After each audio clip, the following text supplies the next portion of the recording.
मग तुम्हाला असं वाटतं की शिवसेनेसोबत पण अशीच पद्धत व्हावी की शिवसेनेचे 2 जे गट पडले आहेत ते देखील एकत्र यावे असं वाटतंय तुम्हाला? अहो ते ऐकेल कोण? इथं ठाकरे आहेत. मेरी झाशी क्या नाही दोघी ते असं असतं ते काहीतरी डायलॉग आहे तशातला भाग आहे.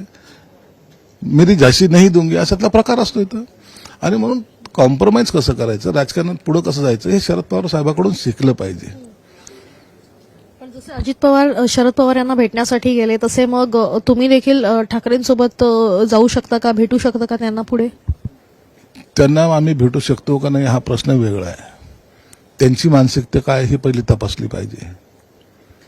त्यांना आजही त्या कॉन्फिडन्समध्ये जगतायत. शरद पवार जर अजित पवार एकत्र आले ना याचा फटका कुणाला बसणार आहे? उबाटा गटाला बसणार आहे, काँग्रेसला बसणार आहे, आम्हाला नाही. म्हणून ते त्यांच्या राजकीय खेळी कशी खेळायची त्यांना जाणीव चांगली आहे. आणि शरद पवार आजपर्यंत कधीही इतक्या वर्ष सत्तेशिवाय राहिलेले नाहीत. आणि आता त्यांची बाहेर राहण्याची तयारी नसावी म्हणून ही झालेली भेट आहे.